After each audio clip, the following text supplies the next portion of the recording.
have all those details coming up. Right now on News Channel 6 at 5, 3 teenagers are dead after a shooting in Aitkin County. What investigators know so far.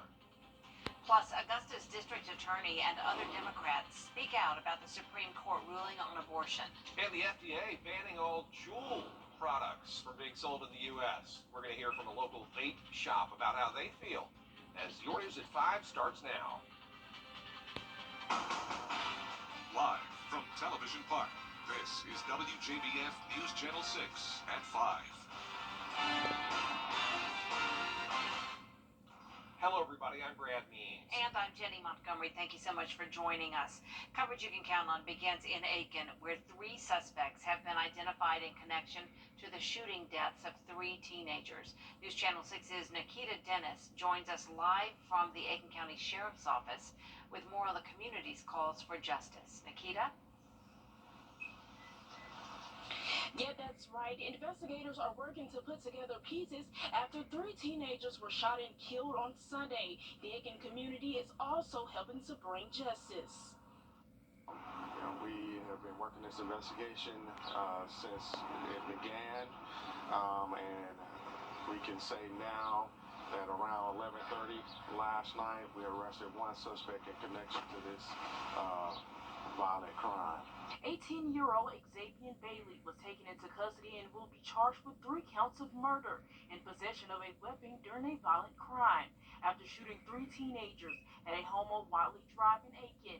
Aitkin County Sheriff's Office said they are also looking for Alvin Artis IV, and a 15-year-old shooting suspect whose identity is not being revealed due to being a minor. But Jack Logan with Put the Guns Down Now Young People organization says he is taking it a step further by coming to Aitkin to help keep guns out of the hands of teenagers. We're coming this afternoon to send a message and to hand out free gun locks for adults and parents. They have children around. If they don't have children around, we want them to come and get a free gun lock because these teenagers are getting their hands on guns somewhere. Logan says with this crime involving teenagers makes it an even bigger impact on the community, and teenagers should be cautious. Question is to them, do you love that gun more than you love your mother and father? These are cases that we take on a case-by-case basis, and we put our full effort into investigating all of this. The Put Down the Guns Now Young People organization will be at 1850 Whiskey Road tonight from 6 to 8 p.m. to give out gun locks and to also give teen certificates pledging to not use guns. Live in Aitkin, I'm Nikita Dennis, Wjbf News Channel 6. 1 person is dead after a possible drowning in Aitkin. It was just before 6:30 Saturday night. A man's body was pulled out of the water in the recreational area of Gem Lakes. That's off Silver Bluff Road. The coroner says the victim may have been homeless. His name has not been released yet. The Aitkin Department of Public Safety is asking for your help, though, to identify the people in these pictures. Do you know them? They're being sought as possible witnesses to this drowning. If you have any information, please call law enforcement where you live. Augusta's District Attorney Jared Williams is talking about his decision to not prosecute abortion cases even after the Supreme Court ruling. Williams was at a news conference today put on by the Augusta-Richmond County Democrats. He says this year he had to prosecute a father who raped his daughter, who then became pregnant. He says he couldn't imagine having to prosecute her for not choosing to carry her rapist child. As long as I am district attorney, the women in our community will have the same rights as the men. A woman will never have to choose between her own life and the fear of death or punishment. A victim of sexual assault will never have to choose between prison and carrying her rapist child to term. State Representative Gloria Frazier and Senator Harold Jones also spoke at the conference. They say they're hoping city police and the sheriff's office make abortion cases low priority arrests. Lawmakers in Georgia speaking out about that Supreme Court decision. A lot of Republicans say Democrats are using it as a way to get more votes. Democratic leaders say the government just doesn't have a role in determining women's reproductive rights. Georgia, we know, is a very tight state. It is a purple state. It is not a red state. And this is an issue, along with guns, that is a big, important swing issue for so many voters in Georgia. Attorney General Chris Carr has filed notice that the state's heartbeat bill law is set to take effect. A hearing on that notice, though, has not been scheduled yet. With Roe v. Wade overturned, South Carolina lawmakers could pass further abortion restrictions this summer. South Carolina has a ban on abortions after 6 weeks on the books. That law remains blocked at this time, but the block could be lifted in the coming days or weeks. The legislature agreed to come back to Columbia this summer to take up abortion legislation. Governor Henry McMaster has said he would sign an outright ban with no exceptions. It is time now for it to take care of issues there. In Richmond County, a new way to be cleared of a misdemeanor warrant. Registration now underway for a 2-day event called Operation Lifted Cloud. The Sheriff's Office and other agencies want to help you clear warrants through state court.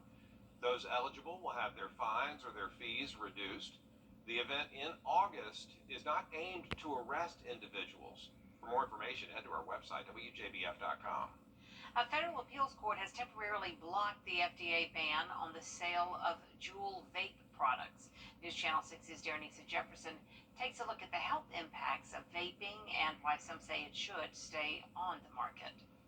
So I smoked for 10 or 12 years. For local vape shop owner Lloyd Palmer, vaping became an alternative to smoking cigarettes, one that he says is a safer option. I've been smoke-free for about 7 years, and, I'm no longer hacking up stuff every morning. I can keep my breath when I'm out doing stuff with my kids. This is what your average consumer is looking for, so. On his shelves, you'll find many different vape options, but you won't see any Juul products. That's because he doesn't sell them, but if an FDA ban goes through, no U.S. vape shop owner will. A federal appeals court put a temporary block on the FDA ban of Juul products, but if the ban goes through, it could permanently take Juul products off the shelves of vape shops, just like this one. The FDA banned the sale of Juul vape products after a 2-year review found health and safety concerns, including that Juul has played a large role in the rise of youth vaping. They're easy to conceal, especially it's useful for kids who don't want their parents to see them using them, right? If you go by somebody who's vaping, you'll just sort of smell a sweet smell, and it's not very obvious. Some doctors say the size of the vapes and the fruity sweet flavors that disguise the taste of tobacco can target the youth and can also be addicting. People can vape just repeatedly, and they can get a lot more nicotine quicker. The CDC says while vapes do contain less carcinogens than cigarettes, the risk of highly addictive nicotine is still present. However, Palmer says it still gives people an alternative to the harmful effects of smoking, like lung cancer, which can be deadly. Even Juul will add years onto your life. You're talking about time with your kids. You're talking extra times with your grandchildren. The appellate court pause on the ban will stay in effect at least until July 12th. Reporting in Augusta, Darrenisa Jefferson, WJBF, News Channel 6. Voters in South Carolina set to go back. Later on, it appears that my clicker has gone on the fritz. However, ignore this on your screen right now. We are going to be seeing much better conditions in the future, though. For that drought, it's going to get better. Rain is on the way. I'm going to go in there. I'm going to see you if I can fix it. Yeah, new batteries, maybe? I think your batteries. Right. Thanks a lot. AAA says the upcoming 4th of July holiday will be heavy with travelers. The agency estimates nearly 48 million people will travel this coming weekend, and about 42 million of those will be on the road. That's a new record. AAA says the best time to drive will be before 7 a.m. Thursday and before 10 Friday morning. The worst time to hit the road? Afternoons, both days, mainly between 2 and 8. Coming up, seafood fans, you may want to try a new drink from a distillery up north. A look at how this unique flavor is made when News Channel 6 at 5 returns. A liquor distillery up in New Hampshire has a unique way of tackling a problem with an invasive species of crabs. They made their own whiskey out of it. It's Tamworth Distilling, and the key ingredient for its crab trapper drink is the green crab. The owner says the company makes it by boiling more than 90 pounds of the tiny crabs into a stock for the whiskey. He says it tastes like a briny but better Fireball. A bottle of the Crab Trapper whiskey is about $65. Crab Tracker whiskey. Whiskey that tastes like briny Fireball. Yeah. I'll just keep this cinnamony Fireball. Right, I mean, cinnamon. We're all like, Yeah, not really sure. Not for $65. Yeah, No, yeah. not trying to taste that for 65. While we ponder the briny whiskey, we're going to let John and Dee tell you about what's ahead at 5:30. all right, thanks so much, Brad and Judy. As reactions continue over Supreme Court's decision to overturn Roe versus Wade, states are deciding their next steps. And the Supreme Court issues a ruling regarding prayer on public school grounds. Georgia's continues next. I'm not having success